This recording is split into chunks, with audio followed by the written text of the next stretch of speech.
Good morning, everyone. This is Britt Simon.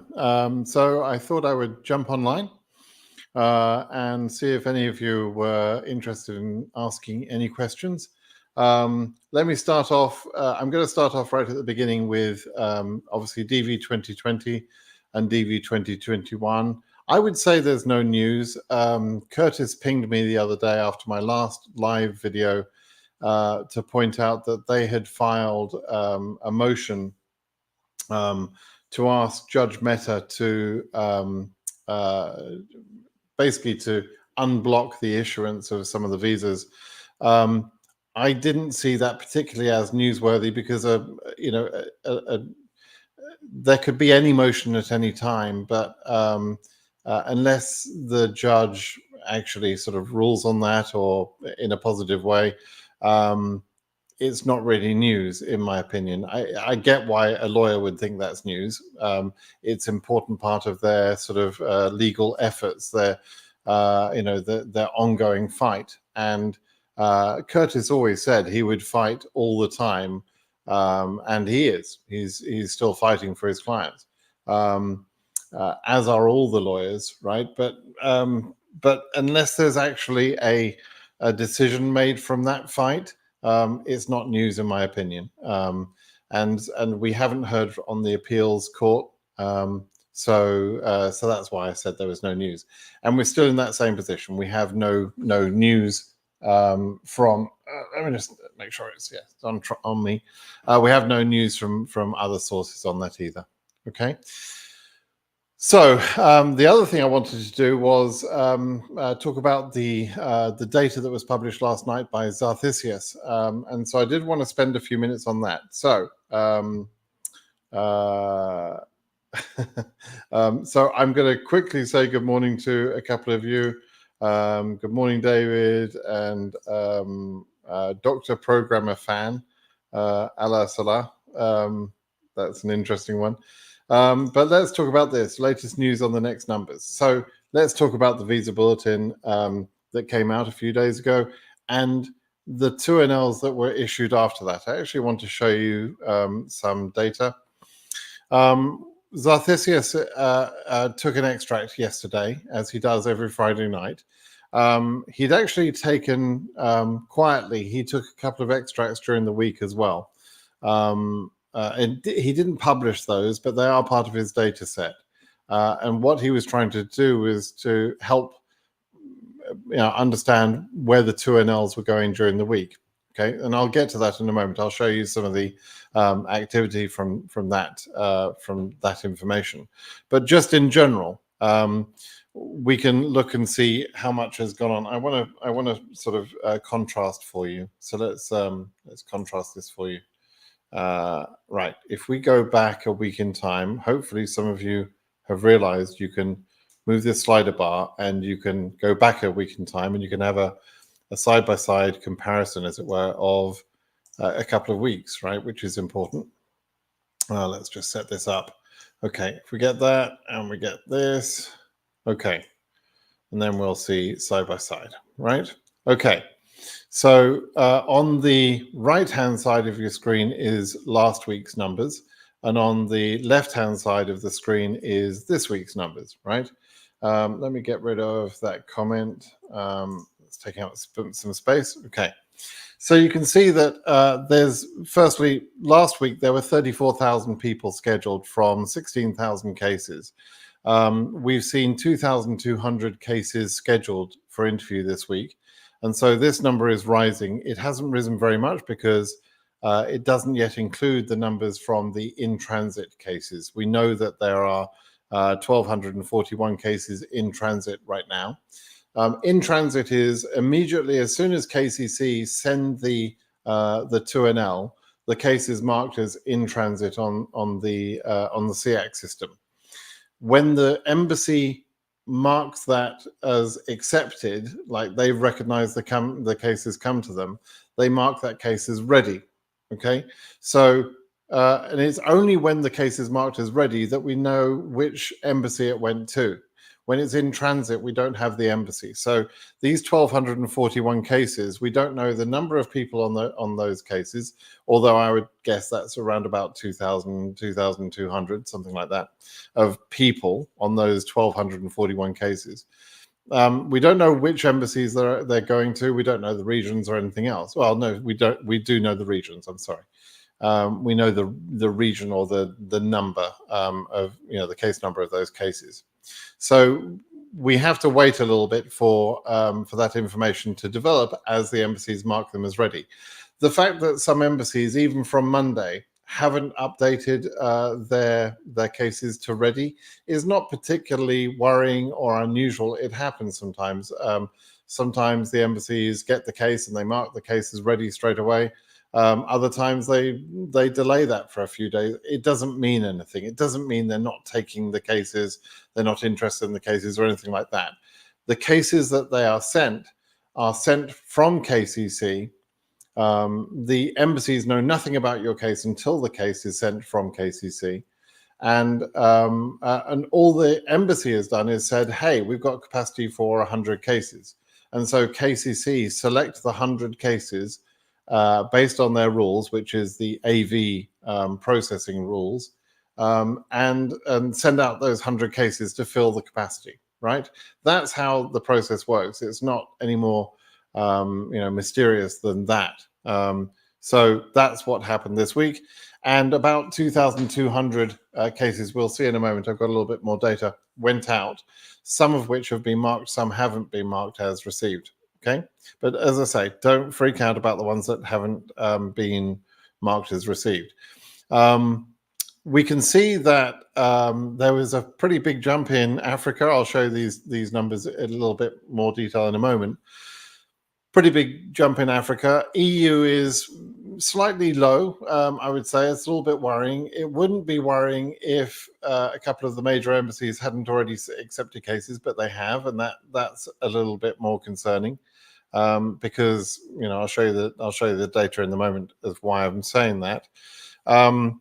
We can see that Oceania has 915 people scheduled now, mostly in Suva, obviously, and had a fairly sort of decent jump this month or this week, and so that's interesting. Also, we can talk about that. But just as you look at the numbers of schedule, if you look at the totals, that's probably the most revealing thing. We can also look at how many visas are issued. We've got 17,500 nearly, and these 222. They're also, you can add them in. So we've got 17,700 or so of the 50,000 visas are issued. That's roughly where it should be. That's not really a concern. But my main concern at the moment is how many scheduled appointments are going to be set by KCC in this month, right? I've said on a previous video, I think we need to see them scheduling at least 3,500 cases per month between now and the end of the year, if they are to reach the number of people they need to schedule to issue all of the visas. Now, there's a bucket of visas available, 55,000 visas, right? My predictions for the capacity assume that all of the embassies are going to take their visas, and that all the regions will fill, and that globally we all get 55,000 visas out there, right? If, however, KCC decided to only issue 50,000 visas, they would be entitled to do that. There's nothing that says they have to issue the 55,000 visas. They put their best efforts into that. They try to shoot for that, but they're not required to do that. The embassies are not required even to issue a single visa, right? There's no requirement on them. And so if they underfill the 55,000, if they don't use all those visas, there's nothing we can do to stop them doing that. And therefore it could reduce the number of visas being made current and that sort of thing. Okay, so again, if we just look at the data here, this is a pivot table. I've taken the data. You have access to the same data that I do, but I've taken that data and put it into this pivot table to see where those 2,211 2NLs went, and you can see the distribution between the regions here. And you can also see if we go into Africa, for example. Now, I know for a fact that Addis Ababa took about 100 cases on Monday, but they've not been marked in here, for example, as ready, right? So those 100 are within this line that says none. That means no embassy. That means they're in transit, right? So there are a lot of cases in transit. We can see some of the embassies that have taken, a reasonable number of cases. Djibouti, for example, took 20. Cotonou took 40. Accra took 20. That's too low. That's very worrying. I think after a couple of months where they took nothing, to only take 20 this month is kind of pathetic. And what I'm hoping is that maybe buried in here, maybe there's some more cases for some of those embassies where they're in transit, but they've not been marked by the embassy yet. We'll see. We'll have to wait and see on that. I know that there are some cases from Nairobi in there, but I don't know how many. I know there's about 100 from Addis and various other embassies as well, right? So you can see the list of embassies that we know have accepted cases. But Lome, for example, they took 80, but we don't know much more than that. Kind of interesting. There are 13 Africans in Kathmandu. I don't believe that. I don't think there are 13 Africans there that have. I mean, it just doesn't make sense to me that there would be that many. So I suspect that these 13 will transfer back to some other embassy. I think I understand what's going on there. And I think some of you that have been paying attention know what's going on there as well. 239 for EU, our next biggest region. You can see that Frankfurt and Warsaw have reported having received a fairly small number of cases. That's a bit worrying, to be perfectly honest. Out of the 239, only 17 are left in transit. So, it's kind of odd to me that they've only taken that. Ankara only took 8 cases from EU, and then from Asia, which is mainly Iran, they took 42 cases. Somebody asked me about that. It's like, why does that happen? Well, in the previous month, Ankara took almost exclusively European cases.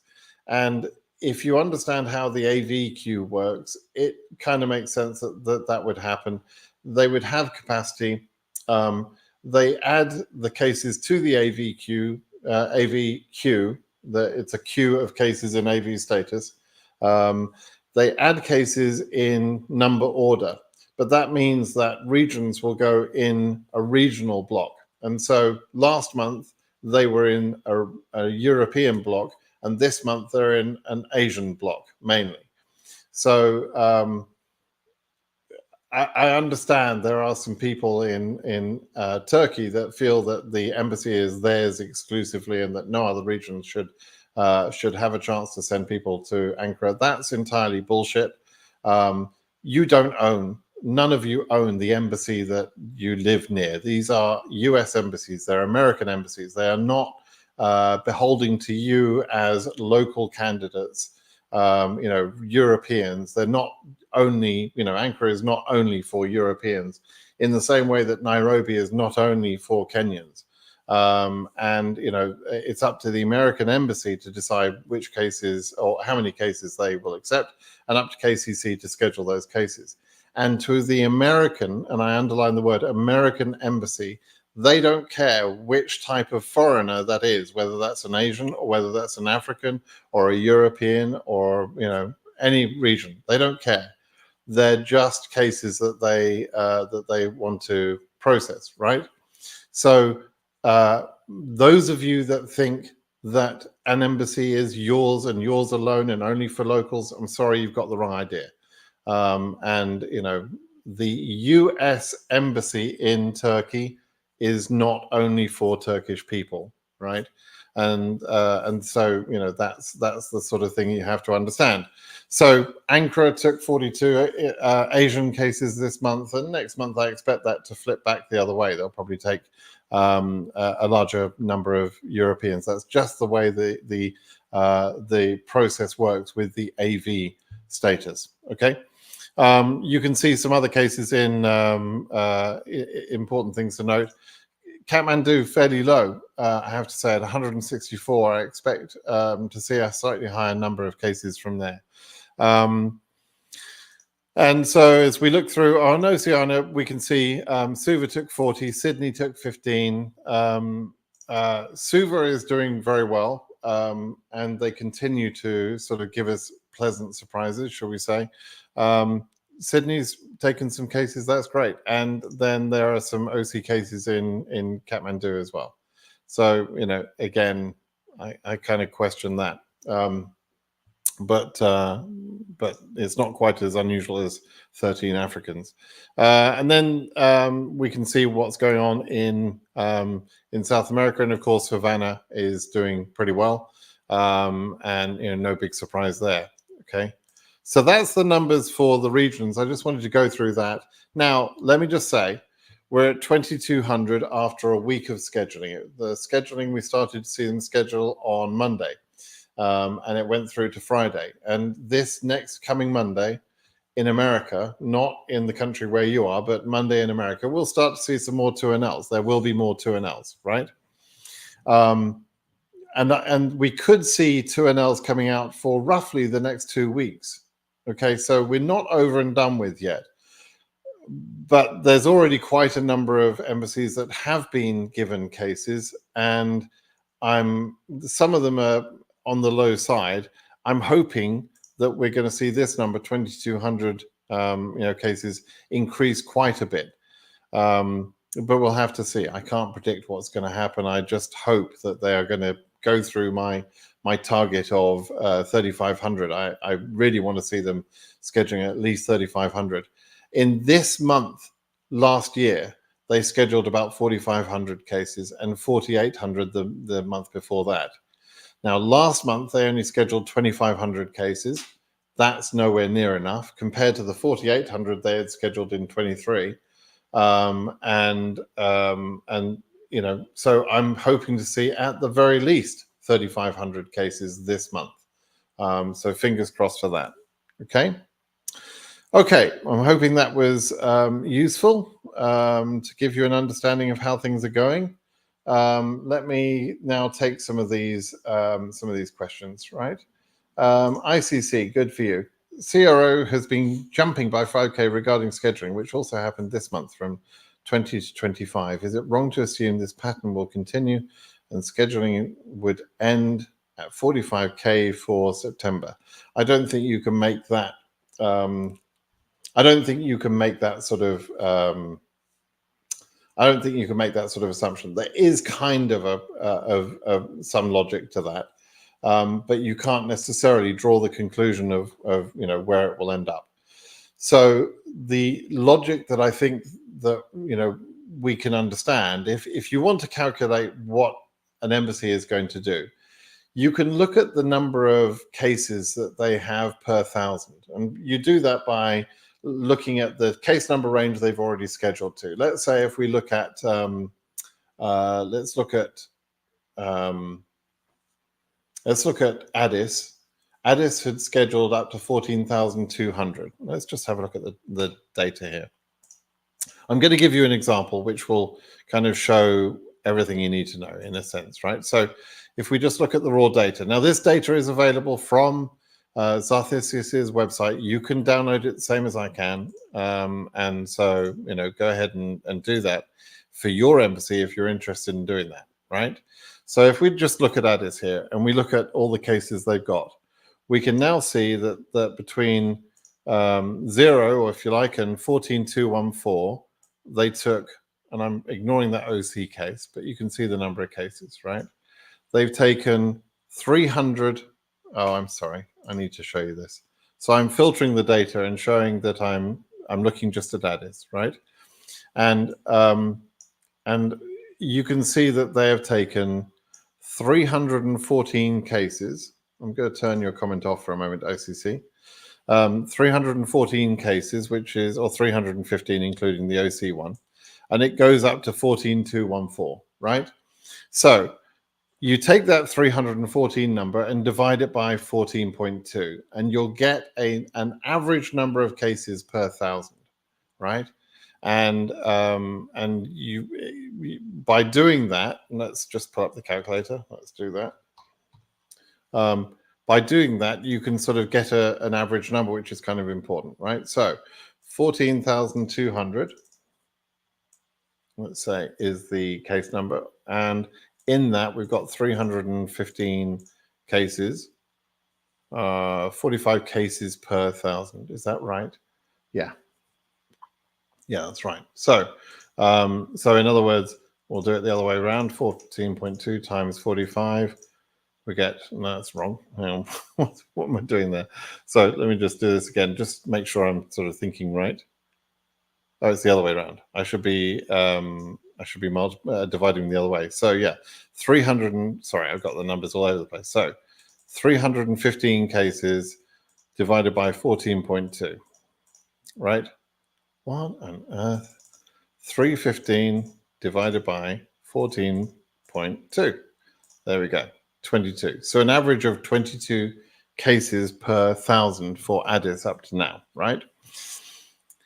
If you then said, okay, if they have a capacity of 500 of 100 more cases per month, or 150 cases per month, you would divide by that 22 number and say, okay, that's how many thousands it would take. Let's say we said they had a capacity of 110, right? That would be 5,000 case numbers that they could add, case numbers, right? So in other words, a case number range within the range here. So it would take the 14,000 number. If they added another 110 cases, it would take the 14.2 to 19,000 or so, right? And therefore, ICC, you can do the sort of prediction that you're talking about here when you find out how many cases on average for each 1,000 the embassy is taking, right? And that's why you're doing that math ahead. So I understand what you're doing. Can you reliably predict what the embassy is going to do in terms of capacity? No, that's the hard part, right? So if you look at Addis again, Addis last month took 143 cases. This month, reportedly, they've taken 110 cases. So why did they decrease? And does the decrease mean that they're going to take a second batch this month? We don't really know those things, right? So we only know the capacity of the embassy really by the end of the month. And we look back at that and say, okay, they took that number of cases a month. If you want to make the assumption, whatever that number comes out to be, that they are going to do the same thing for the next 4 months, you can do that math if you want. You can try and predict that way, but it's not a certain thing. It's just a rough prediction, right? So feel free if you want to do that. Okay. Okay. ICC again asks, should I ask KCC to ask my DS260 has been processed since the case number is one on the high side and I can't afford any delays in case I get the chance, or is it unnecessary? Asking whether your DS260 has been processed or not makes no difference to whether they process your case or not, right? So you asking isn't necessary. If you feel better by asking, then you can ask. Just don't ask every couple of days or every week even. Please don't do that, because every case or every moment that they spend answering emails from someone who's just jumpy is time they're not spending on processing cases, right? If they've got to dedicate a team of people to answer emails because of all of these emails they're getting in, is my case done yet? Is my case done yet? Am I, can I do this? Can I do that? If they have to answer all of those emails, they have to dedicate people to doing that work. And those people would otherwise be doing processing, right? They would be processing DS260s or scheduling cases, right? So please don't be too chatty with KCC on email, but you can ask from time to time. Okay. Okay, Georgia. Been in the US for a month now after winning DV 2023. That's fantastic. Congratulations for being here. Please keep in touch and let me know how you're doing. I tell you, some people I think don't understand how hard it is to emigrate to a country. And I've been through it a couple of times actually. It is tough.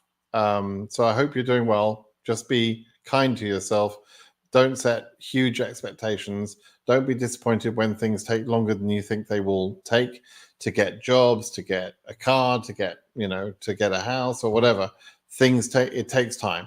All right. And generally, people notice they kind of step backwards when they come to America in terms of their job position and that sort of thing. If you were at a director level or executive director level or a VP level or something, maybe you won't come to this country and get back in at that same level. Maybe you go backwards for a while. And this has happened to friends of mine.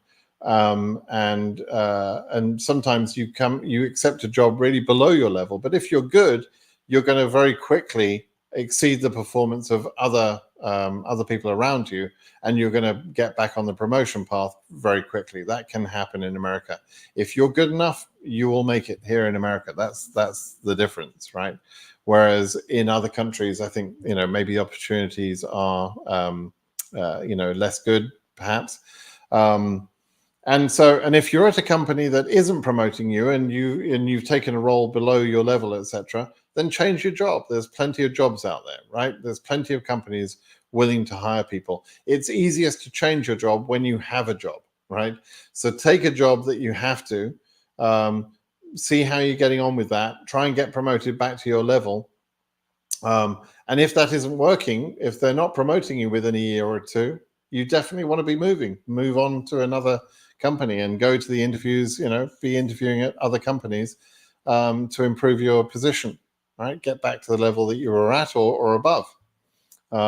So yeah, don't feel you're stuck with the company for a long time. You've made an enormous jump by moving to another country. It's not such a hard jump to look around for another job and swap careers or swap companies at least once you're here. Okay. Tech Pirate, Asia is like a tortoise. What is your thought on the highest case number they will take? My predictions in my videos still stand in terms of the capacity. I don't know what KCC or the visa office are planning to do in terms of whether they're going to issue to 55,000 or not. And my capacity predictions assume they will issue to 55,000. So if they went 10% below that, let's say they only went to 50,000, then all of those numbers that I had predicted would be on the high side, and then my lower number ranges come into play. So for Asia, for example, I had predicted a range from 17,000 to I think 25,000 as a possible range, thinking of around about the middle of that range was the sweet spot, around about 21,000, right? But if they don't shoot for 55,000, then the 17,000 number becomes more like the normal range, and maybe there's a little bit of risk below that number, right? Because they're not going to the highest number. So the highest number for the capacity. For regions other than Africa, a lot will depend on Africa because in DV22 and 23, the other regions took unused visas from Africa, and those were used in the other regions. Okay, so if Africa fills its capacity, then the other regions can't enjoy the leftover visas, right? So that has an impact as well. And I've tried to allow for that in my estimations, which meant that there is a chance that for regions such as EU and Asia in particular, but also Oceania and South America, there might be some extra visas available within the quota if Africa underfills. And why does Africa underfill? Well, it's very difficult for Africa with the lower derivative rate. So they will get the most scheduled interviews. As you can see this month, they got 1,500 so far compared to EU 239. So there's always more interviews being scheduled in Africa, but the derivative rate is so much lower.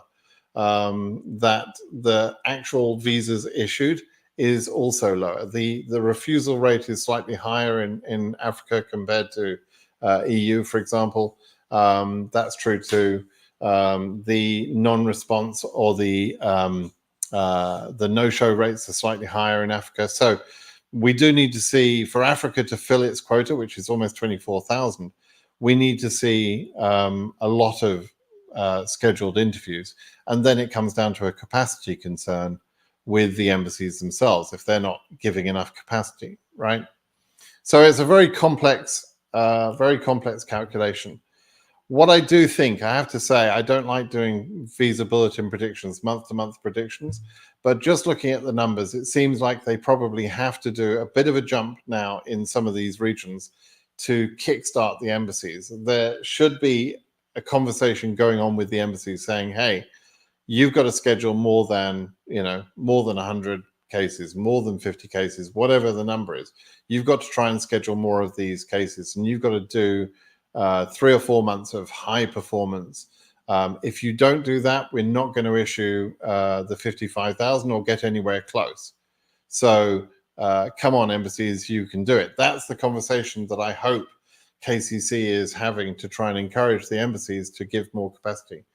Along with that, there should be a fairly big jump. Now, I'm not predicting huge jumps, but I just, I think there should be a bigger jump in EU, particularly in Asia, not in Oceania, actually, and not so much in South America, possibly in Africa, right?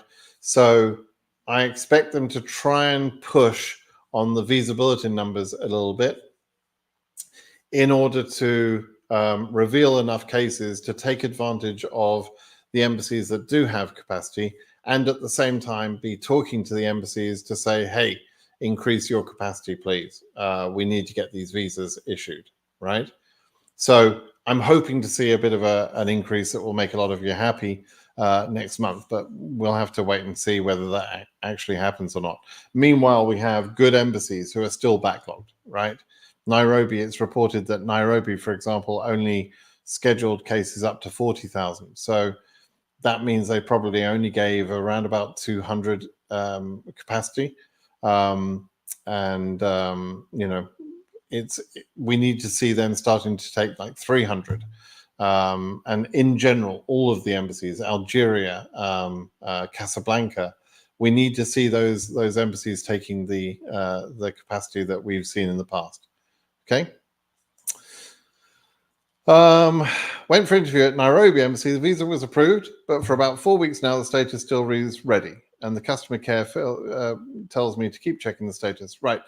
So when you go to the interview and you say, and the CEO says your visa's approved, that is not legally binding. That is not a guarantee that you're going to get your visa, right? There is a post-interview review by supervisors at each embassy, and sometimes that can cause them to have some delay, right? In your case, they haven't updated SEAC, which is a bit unusual, but it's not unheard of. And so that's a little bit, weird, but it doesn't mean that there's anything wrong with your case or anything. You just have to be patient and wait until they actually advance your case. So there's nothing really you can do about that. You can email the embassy and say, hey, what's going on, but generally speaking, their processes are their processes, and you just have to wait for that, okay? Why do some case numbers with issued 2NLs show none in the consulate? Yep, that's the in-transit cases. CRO, we talked about that. ICC, do you think AS 12,000 has any chance for interview? Why is Asia moving so slow? Asia 12,000, you shouldn't even really be asking me this question, because it's bloody obvious that that's going to have a chance, right? From the number point of view, right? You're going to see a fairly big jump from 8,000. It only jumped by 800 cases. We're going to see much more than that in the next 2 or 3 months. Just relax, for goodness sake. You don't need to be worrying with an AS 12,000 unless your embassy is so badly backlogged that that's the problem. but Asia is clearly going to exceed 12,000. Come on, you don't even need to ask. I'm in Canada now. My wife and children are in Ghana now. Can I have my interview in Canada and theirs in Ghana separately? My God. I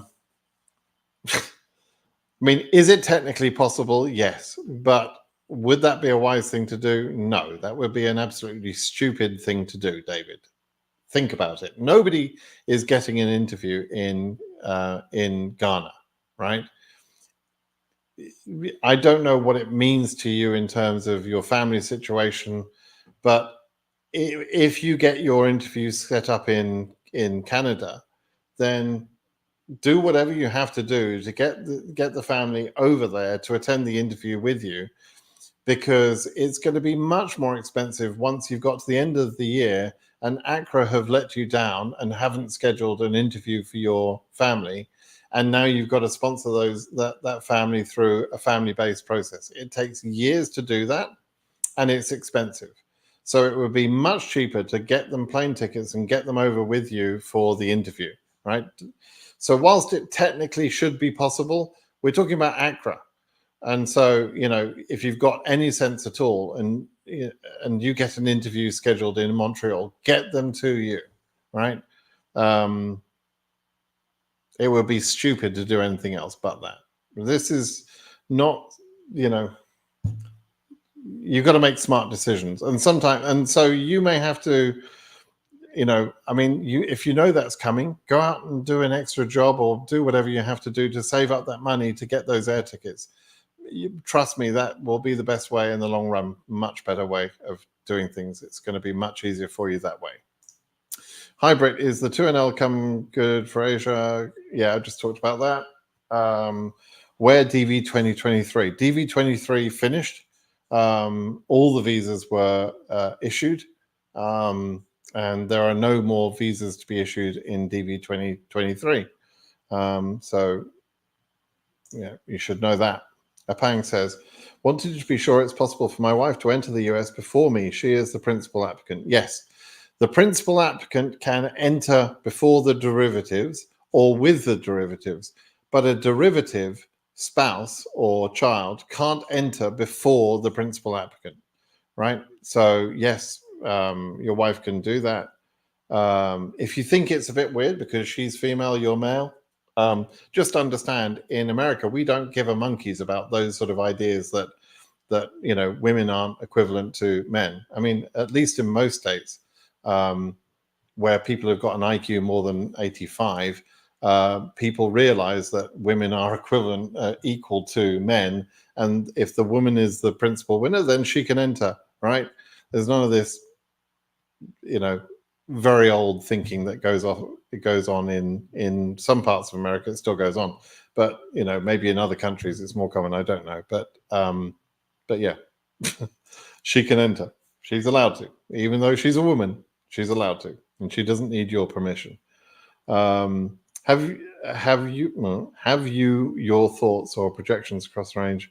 AF73 is still the same. Okay, are my projections right? So AF73 is within my mathematical range of possibilities if the embassies do a reasonable job and KCC decide they are issuing to 55,000, right? But we don't know what's going to happen, so you have to wait and see, unfortunately. But mathematically, can we get to 73,000? Yeah, we can. Even now, we've got 4 months of visa bulletins after the one we just had a week ago, right? 4 months left, and whilst they've only done little jumps, and it only jumped a little bit last time, that was kind of expected, to be honest. And there's reasons in Africa to not expect a huge jump next, but it wouldn't surprise me to see a jump of between 5,000 and 10,000 next visa bulletin for Africa. Wouldn't surprise me to see a jump in Asia of 2,000 to 4,000. That wouldn't surprise me. Wouldn't surprise me in Europe if Europe jumps up to 23,000, 24,000 from the 18,000 it's at now. Wouldn't surprise me at all. So, just because EU only increased by 500 last time doesn't mean that going to only increase by 500 per month. So okay. How about case number 2025? VMS. Okay. You're not asking about a case number, you're asking about a confirmation number. So with your confirmation number at the beginning of May, you'll be able to see whether you're a winner or not. And if you're a winner, if you're a selectee, then you'll get a case number. The people that are talking about their case numbers that start with 2024 and then it's 2024 AF or whatever, those are people that have already been selected as a winner last May. Okay. So with your 2025 number, you won't know whether you're a selectee or not until the results come out in about 58 days or something. Soon, less than that now, I think. Less than a couple of months. Okay. So good luck. Can Embassy order all selectees and get them to be interviewed if they're performing well? E.g., DRS Embassy, there's only 348 selectees. Can they all get?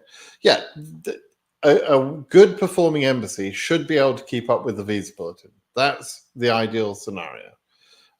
It won't always work like that, but yes, they can do that. Now, if DRS has, let's say that those 348 selectees, I think that's the number, is spread over the whole range of 122,000 case numbers, and let's say we only get to 75,000 or something, then there's going to be people after that point that are from DRS that don't ever get current, right? So it won't be the full 348, and we're not going to see the regions going current. I mean, we should not see the regions going current. That would be a complete cock up, frankly, if they do that. That's a British term.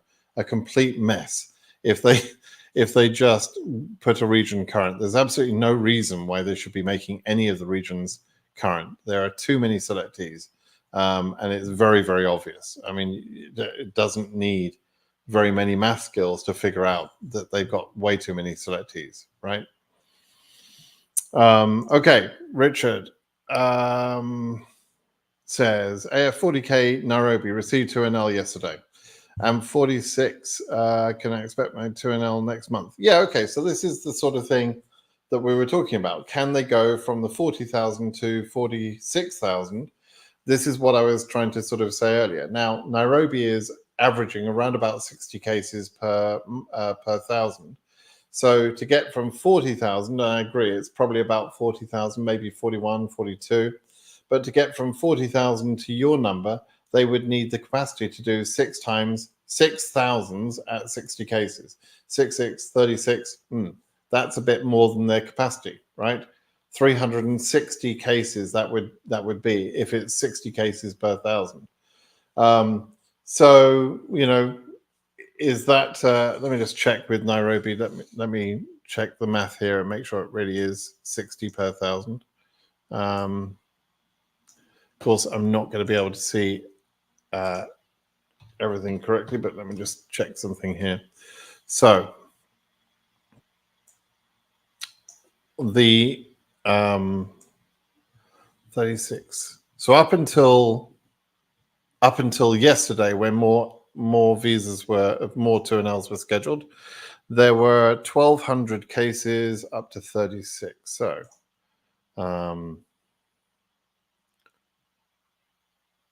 1,202 divided by 36, 33, not 60. What am I talking about? It's about 33, 34 cases per 1,000 in Nairobi, not 60. So to get to your number from 40 to 46, if they've only gone to 40, then it needs them to do about 180. That's possible, actually, right? Because I'm expecting to see them. They did 209 scheduled cases last month, right? And so I'm expecting or hoping them to do at least that number again each month and maybe increase that. I'd like to see them getting to about 300. So it is possible, therefore, if they only took 200, they should get to your 46 number next month, right? They should actually get to, well, we'll wait and see what the highest number is, but they should get to your 46 number next month. Okay. All right. What numbers do you anticipate for DV25 in terms of UK entries? I have no idea. There's just no way for me to know. And in fact, on the well, I will know. There is they publish some statistics, but they only publish them every 3 years, unfortunately. So we won't know the DV25 UK entries number for years to come, but we'll see the UK number of selectees in about July or August of next year. So we're going to have the results in May. You'll know that you've been selected or not selected, and then we'll be able to see in July or August roughly how many cases are selected for the UK. That's when we'll know something, but we still won't know how many entries there were. But the chance of selection in the UK is the same as the chance of selection in Germany or France or Spain. It's the same exact percentage chance of selection throughout the region. Okay. Mr. Me says, does reusing a photo in the entry to lead to denial at visa interview? It can do, but it's very rare. It's very stupid because the rules make it so obvious that you shouldn't do that. That honestly, I question why the hell people do that. Why would you give yourself the stress of having done something stupid that you think might lead to denial of your visa? Like, I just don't understand why you wouldn't read the instructions where it very clearly says don't reuse your photo and the photo should be taken within the last 6 months. I don't understand why you wouldn't just follow that freaking instruction, honestly. But if you're asking, will it lead to denial? Technically, it can, but it probably won't. All right. But nevertheless, don't do that. It's a stupid thing to do. Take a new photo, right? Honestly, some of you create your own stresses, and I don't get why. What entry mistakes can lead to refusal? The biggest ones are the ones that are absolute no-nos, like you must not do, is you must not list your marital status incorrectly. If you're married, you have to say you're married. If you're single, you have to say you're single. You can't, not admit your marital status correctly. That's a big deal.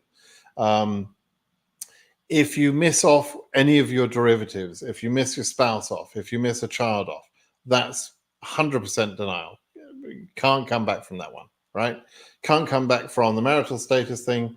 You can't fix that. There's no way to fix that thing, and there's no way to fix the leaving a derivative off your case. The third one that is the absolute blocker is when you choose the wrong country of chargeability, and that country is outside of your region. So you're from Africa region and you choose and you select Cook's Island. There's a number of cases this year that way, or Nauru. Very often I see people from Nepal select Nauru because it's the next, it's just one up, I think, in the list. And when you do that and you choose a country that's outside of your region, then they can't possibly approve you, right? So those are the three big things. If you make a mistake on your name, that can be forgiven if you then correct it on the DS260. If you make a mistake on your date of birth, that can be forgiven. As long as you don't have lots of combinations of lots of mistakes on your entry that are about your identity. So you make a mistake on your name and your date of birth and maybe your address, right? They will think that you've just tried to play the system and you're trying to cover up for multiple entries. And they'd probably be right. But the combination of lots of mistakes makes it clear that you're not just making mistakes, you're deliberately trying to commit a fraud, right? So that would be the next most common reason that people get denied. And that one's actually one of the worst. Well, I guess all of those ones are. Like the chargeability mistake is bad, the missing people off your entry is bad, and the marital status thing is bad, because if people go to their interview thinking that they can convince the CEO that they're a good person and this was just a mistake, or their brother-in-law or someone else did the entry for them, and so they can't be blamed for that mistake. If somebody has that mindset and they're not listening to what they're being told, and they go to the interview, then they are guaranteed to just lose that money. It's just a certainty. You're going to lose that that visa fee, the interview fee, and you're going to waste your time.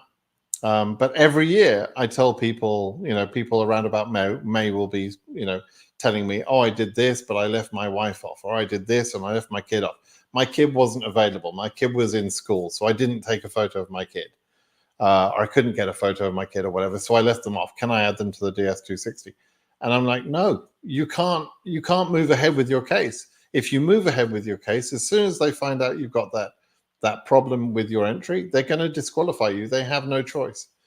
They have no choice in some of those disqualifications. So, but some people don't listen and they go along to the interview. I had one the other day who's an African with a Cook's Island. They've chosen Cook's Island, which is in Oceania. And this guy is convinced that he didn't make that mistake. He clearly did. It was a mistake, pure and simple. It wasn't. I don't think it was any way fraudulent. But that guy is planning to go to the interview, and he is going to waste his money because it cannot be approved. And but this guy doesn't want to listen to me. Fine, he doesn't have to listen to me. It's his money to waste, his time to waste. But it's pretty stupid, frankly, because I've been doing this 10 years. I know which cases are going to get approved, which ones will be refused or disqualified, and there's some that are just very, very obvious. Okay. Talked about that already. Simon, even if they wanted to, would they be able this month to make 1,000 2NLs for Europe with the limit given by the bulletin? I bet that's Valerio, isn't it? VM, Valerio. It's you, isn't it? You know who you are if that's you. They can do 1,000 2NLs for Europe. They have done before in previous years. Like so they did 700 last month and or 695, and so I pointed out then that's too few, and I want to see them doing 1,000. They could do that, but what we're seeing is that some of those big heavy hitting embassies have already had batches of 2NLs.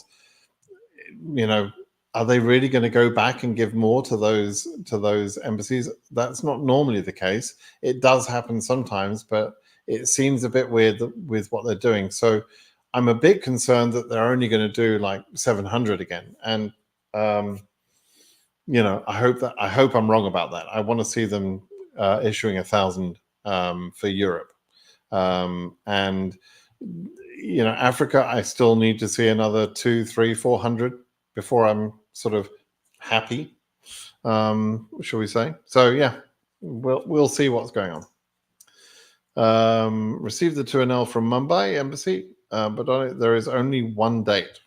Okay, you're only one person, right? How do I schedule the appointment for fingerprint biometrics? Or is everything going to be done on that day? Oh, everything is going to be done on that day. The only thing that you have to schedule is the medical, right? But you don't do a separate biometrics appointment. It's all going to happen on that one date. Okay, so yeah, that's why you've only got one date. How to prepare a DV interview for me and the kids who are 3-year-old. Well, the kids have obviously got to be prepared for all those difficult questions that they give 3-year-old children at a DV lottery interview, which of course is no questions at all. They don't ask any questions of a 3-year-old, right? So the age of the 3-year-old kid is unimportant. Just make sure you've got all of your paperwork together, right? That you've got your police certificates for all the people on the case who are over 16. There should be police certificates from each of the countries where they've lived. You need to go read the instructions, and then if you've properly prepared, you'll be relaxed, right? That's the idea of preparation. Preparation makes you relaxed, right? Preparation prevents piss poor performance. Okay. Thank you, by the way, Henry. I saw your note earlier that I was loud and clear. I've had microphone issues recently, so I appreciate you letting me know.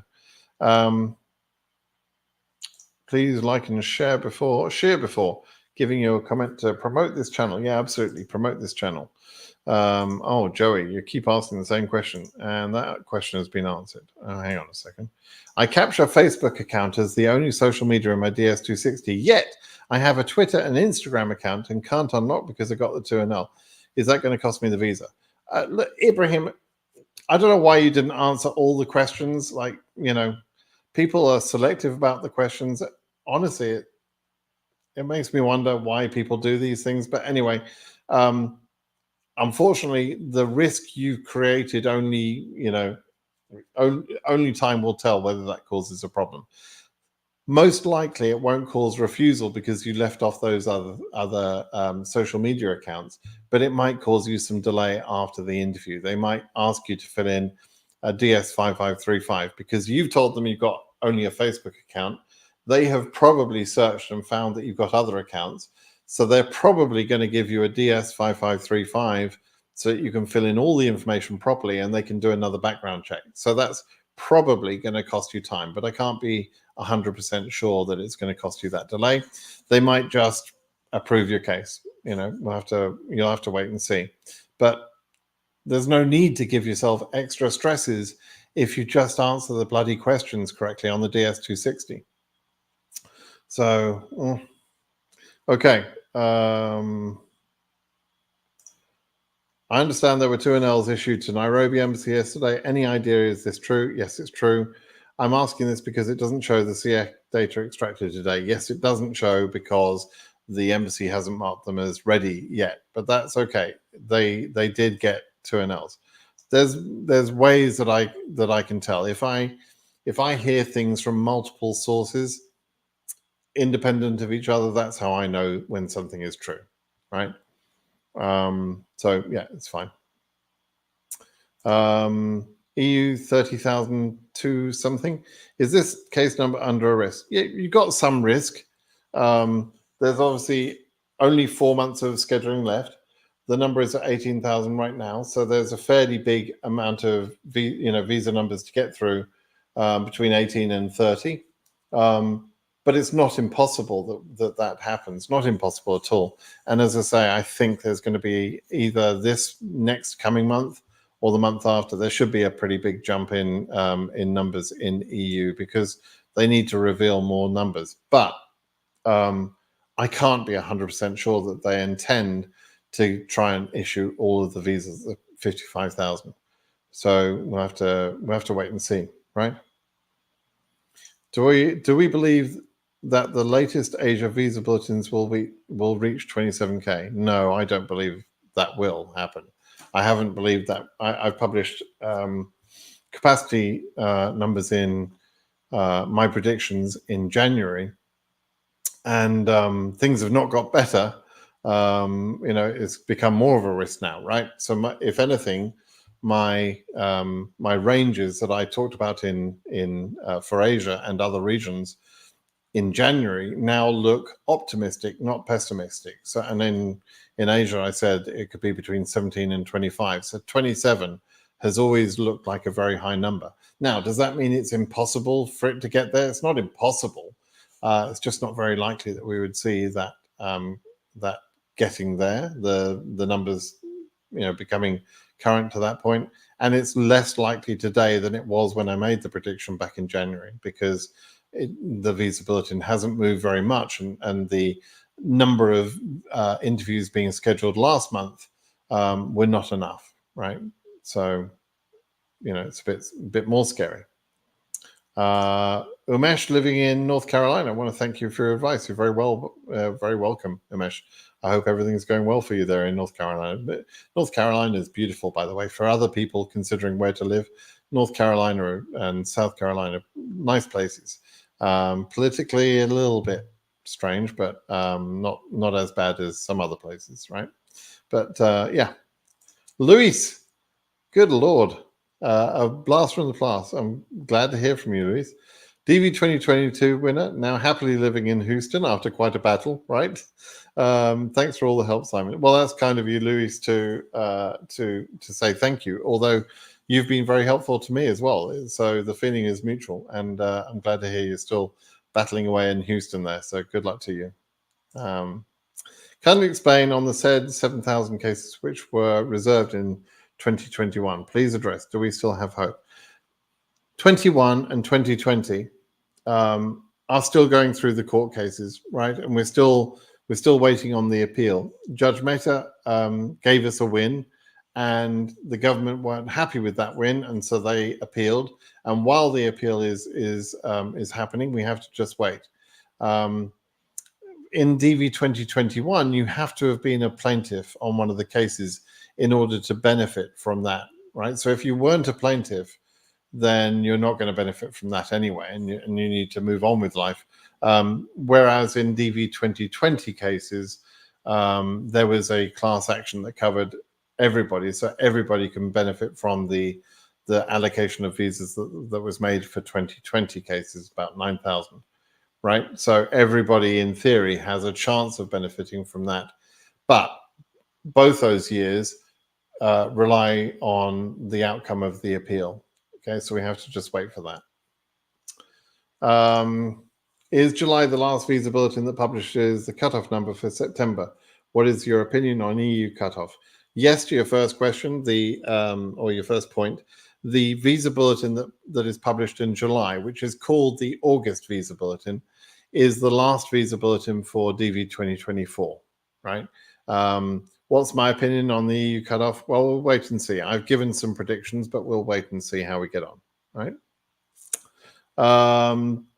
Good evening. Talk about the Nairobi Embassy. Assume Africa goes to 75K current.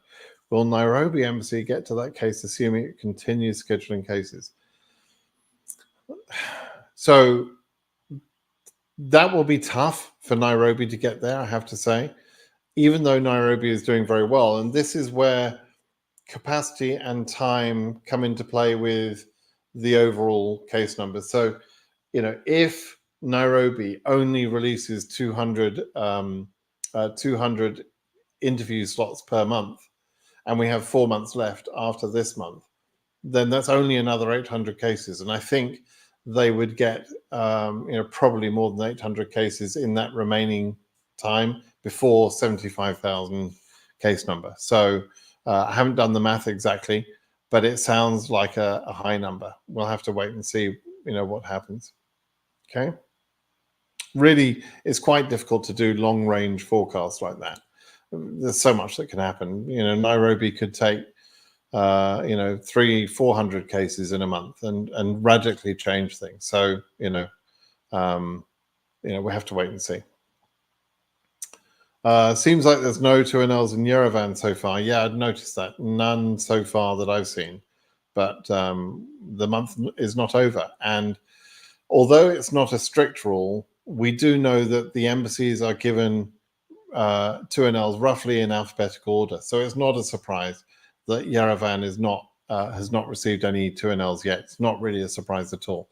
Now, that alphabetical order isn't 100% accurate. It isn't exactly like that, but it is sort of like that, right? So that's why on the first day, like Monday, almost all the 2NLs went to embassies starting with the letter A, right? And then, by Tuesday, we were hearing A's and B's and C's were getting there. That's how it goes on. And you can see where it is now. I showed earlier where it is now. Don't you think it's kind of unfair that there's people who submitted the DS260 very late or still haven't submitted it? But in case they do, KCC will spend that precious for other people time on them. No, I don't think that's unfair. I wish people wouldn't delay that late in submitting their DS260, but who am I to say that somebody else loses their chance because they chose to submit their DS260 later than me? That the date of DS260 submission should not determine our chances in the DV lottery program. What should determine our chances is the case number. That's what the law says, right? Whether you like it or not, that's what the law says, right? And so a late submission of a DS260, in some cases that will happen. No, someone shouldn't be penalized for that. So no, I don't think it's unfair. Thanks for the question, though. Why are countries like Azerbaijan, Kyrgyzstan, Kazakhstan, and so on, why are they considered EU region when they aren't in Europe? They take so many cases from actual Europe. That last bit is classic. That's classic. Look, America has a perception of how it sees the world, right?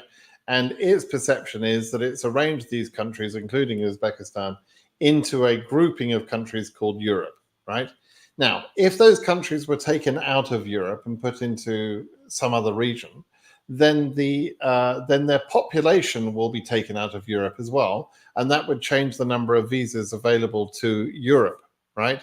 So it doesn't matter, in other words, whether they put Uzbekistan or any of these other countries into Europe or not, because there's an allocation of visas that goes along with putting that country into the region, right? So take them out of the region doesn't mean that Europeans would have more chance of more visas. And that is like, I can't believe you thought that was that was a possibility. That's why I chuckled with the last comment, right? Because that's not how it works. It works because of the populations. There's a formula. It's a fairly complex formula, but we have managed to calculate that formula, and the regional allocation is based on the populations of the countries that are in the regions, right? It's based on the population and previous movement of people on other visa categories. So yeah, it doesn't matter. And why does America think Uzbekistan and Kazakhstan is in Europe? Well, who cares? Like, it's just an American perspective. It doesn't really matter. And it, yeah, I'll move on from there. All right. VK Traveler, your discussion seems too advanced for me. Where can I find basic info for DV? Like, where do I start? When is the deadline? What chance? My chances if I can apply for other visas after I apply for DV. Well, your last question is not basic at all. If I can apply for other visas after I apply for DV, that's not basic. But anyway, on my blog, britsimonsays.com, I have, as soon as you go on there, right at the top of the page, there's a section that says DV 2024 basic questions. Click into that and you'll see a whole bunch of basic questions. Since you're asking for basic info, that's probably a good place to start. So my conversation or my comments on these live sessions tend to be answering questions from people already in the DV lottery program, and they're trying to process their cases and they need specific help, which is why I'm giving that specific help.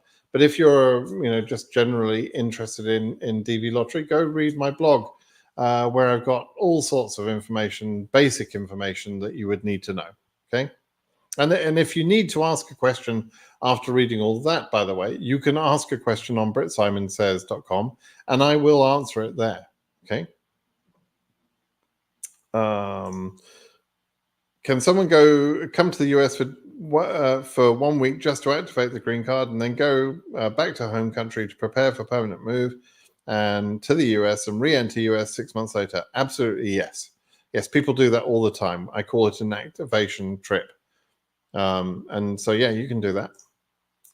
Brit Simon, I hope you're well. Do you think AF 54,000 Mumbai is it okay? Probably okay, yeah.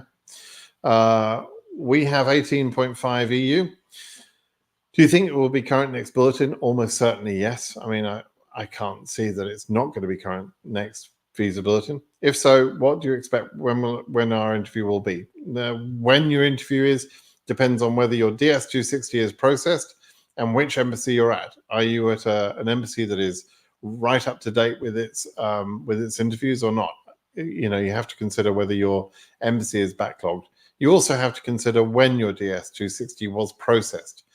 Not so much when it was submitted, but when it was completed through processing. That's an important point as well. Okay.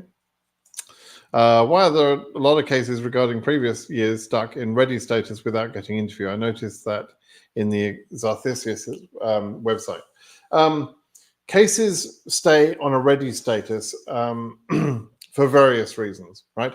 Any case that shows ready has been scheduled for an interview at the very least, right? So they're no longer showing NVC as the status. Now, some people never turn up for their interview. They applied, they send in their DS260. So they're not a non-response, right? Someone who doesn't even send in the DS260 is a non-response. And there are a percentage of cases like that. Then there are some people who send in the DS260, but after they send in the DS260 and before the interview, they, for some reason, for whatever reason, decide not to go to the interview, and they kind of don't even show up. In some cases, they go to the interview, and maybe they need to provide some sort of document or whatever else, and for whatever reason, the embassy doesn't mark their case as being updated to a 221G status, which is a refused temporary refusal status. And so sometimes the SEAC data doesn't tell us the precise story on some cases that did attend the interview, but weren't issued and weren't final refused straight away. So the issued number, though, is accurate. Our issued numbers are exactly accurate. I mean, better than the government's numbers, actually. But anyway, that's mainly why. Okay. Some people, by the way, in DV 2023, some people had visa interviews arranged, but those interviews were then cancelled at the end of the year. In September, they cancelled a lot of cases. About 3,000 or 4,000 people were affected by that because they had run out of visas. They scheduled way too many people, probably more than 5,000 actually. So there you go. With your assumptions, it means that if we are like 50K in Europe, we should forget for this year and try and next lotteries. Am I correct? Yeah, you're probably not going to get 50K in Europe. It's way too high. You were part of the reserve list from the very beginning. You were a backup selectee. It's just that they don't tell you that, unfortunately, but that's the reality. Yeah, we're not going to get to EU 50,000, not in any circumstance I can imagine, apart from, alien invasion or something very dramatic. And there's only 4 months left. We're at 18,000 now. So after 8 months of scheduling, we're at 18,000. And I'm talking to people and saying, yeah, if you're in the 20,000s, you should be okay. Maybe if you're in the early 30,000s, you should be okay. But if you're at EU 50,000, no, you're not going to be okay. So, and I think it's best to be blunt, frankly, and honest. That's what I honestly believe. So I just want to be honest with you. You are free to ignore my comment and continue hoping for the next 4 months that you'll go current.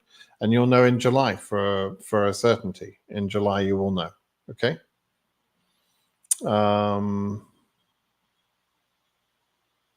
Okay. Let's see. Montreal released a very high amount of 221G. 20 cases out of 40 are up to 221G in the EU region. What do you think is the reason? Montreal, we have seen for the last 3 years, I think, have been heavy users of the DS5535, which is an additional background check after interview.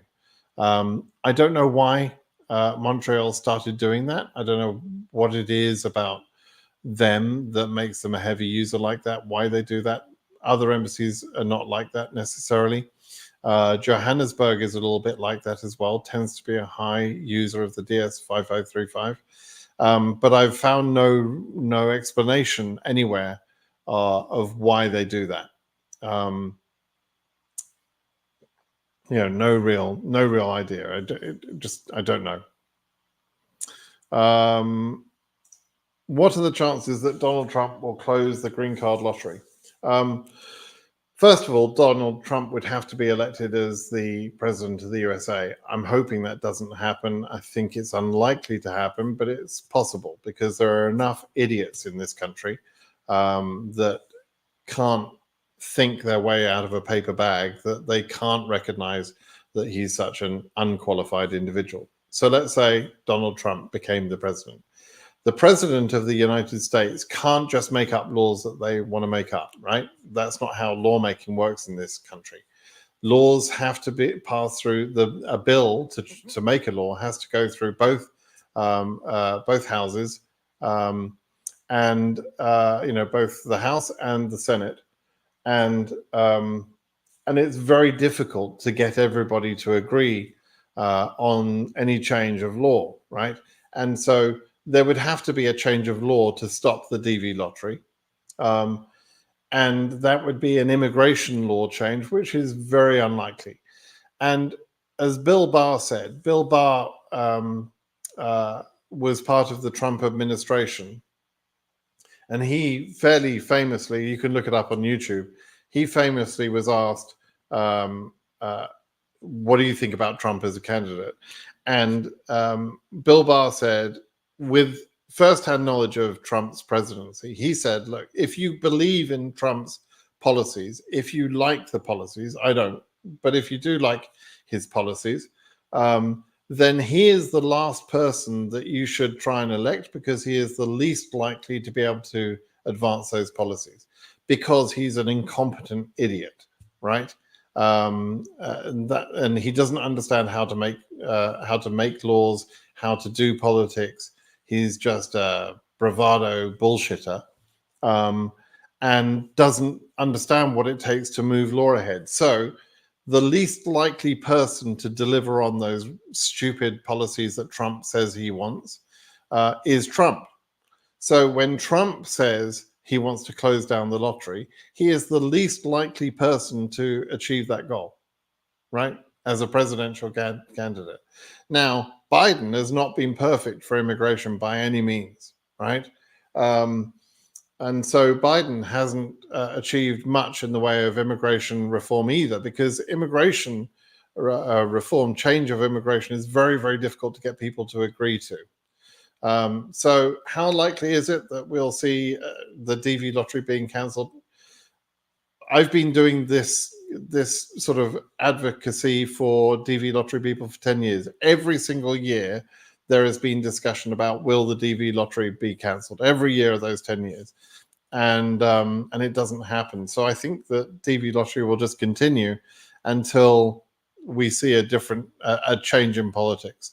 The more extreme politics are on one side, the less likely we are to have compromise and meaningful reform. And I think there are better ways to do the immigration, for this additional extra. I mean, DV lottery is a tiny part of the overall immigration. Only about 50,000, 55,000 visas go to DV. But the number of immigration cases annually is well over 1 million, right? So we're only about 5% of the overall immigration budget anyway. And for that additional 5%, I think there are better ways they can do it than DV lottery, in all honesty. But I don't think we'll see any change for years to come. So we'll see. Brett, please, I am the principal applicant. What can I get? Criminal record for my husband, and I get the visa and he doesn't. Yeah, that can happen. So people can be refused for DV lottery visas if they've got a criminal record with crimes of moral turpitude. Now, CIMT, which is crimes involving moral turpitude, is a pretty high standard of crime. So depending on what that crime is, will depend whether it affects the DV lottery issuance for him. But you as a principal can get your visa even if he doesn't. So it can work out that way. But it depends on what crime he committed, and whether it's a moral turpitude level crime. If you want a bit more detail about that, you can ask me a question on BritSimonSays.com, but you'd have to tell me some of the details, what sort of crime it is, for me to say, yeah, that's crime of moral turpitude or not. Okay. So that one, yeah. Okay, let me just take one more question because I'm way over time now. So why is at-risk AF cases start from 70K to 80K? Why? It's kind of not a great question to take because it's not well phrased, but But let me just explain it this way. Whenever I say there is a risky range, I'll give you a range like that, right? That starts from, let's say, I can't remember if I said Africa 70K was my range. Let me just check. Let me check if I did say that. Let me see. Case number analysis, projection AF. I gave a range. I gave a range from in the 60 to 70 range actually, but I think the way I feel today, probably 70 is the beginning of the sort of the riskiest part of it, right? I could possibly see a cutoff below 70, but not that likely. So I think the cutoff should be above 70K, right? But all of these predictions, they can't be precise, right? I can't tell you it's 72,310. I can't tell you that. Nobody can. If somebody tells you they can predict it like that, they're an idiot, because none of us can predict it like that. There's a lot of factors that we can't predict. There's a lot of human behavior. There's decisions being made at the embassy. There's decisions being made at the visa office and KCC. And so none of us can get really precise. So when we talk about risky range, it's just in the range. Is just, I can't tell you precisely where the cutoff will be, 4 or 5 or 6 months before it happens. It's just not possible. And I know some people think they can do that, but that's because they're not experienced enough to know that their estimates are not always going to be accurate, right? So you just have to take that with a pinch of salt. And so to an extent, if you're sitting there, if you have case number 75,000 or something, then you have no choice but to wait and see. Because it's not so high that I can say it's impossible. And it's not so low that I can say it's safe, right? It's somewhere in between there. How, exactly where it is between safe and impossible, I can't be precise. Now, I can say that cases over 100,000, for example, they're impossible, right? Cases in the 90,000 range, I think, is impossible. But there's a possibility to go to 80,000, maybe a bit more than that. Possibility. We'll have to wait and see. But some of it depends on the performance of the embassies. And if you're paying attention, I am now more focused on the number of 2NLs that we get each month than the case number movement. The case number movement will just happen. But the number of 2NLs we get is more important. We have to see them scheduling around about 3,500 cases per month, at least. And I would rather see them schedule like 4,000 this month. So I'm hoping to see another 2,000 2NLs before the end of the month. But that's looking a bit challenging at the moment, right? So anyway, that's kind of thing. Risk is not a precise thing. It's a range. It's a gray area, right? So we have to look at it like that. Okay. All right, everybody. I hope that was interesting and helpful for you. I hope I answered your question. If I didn't get to your question, then please do give me that question at princesimonssays.com and I will answer it there for you. Okay. All right. I think I'll call it a day. Give me a thumbs up on this video if you can, and make sure you're subscribed to the channel, and keep listening and watching for more news. All right. Okay. Bye-bye, everybody.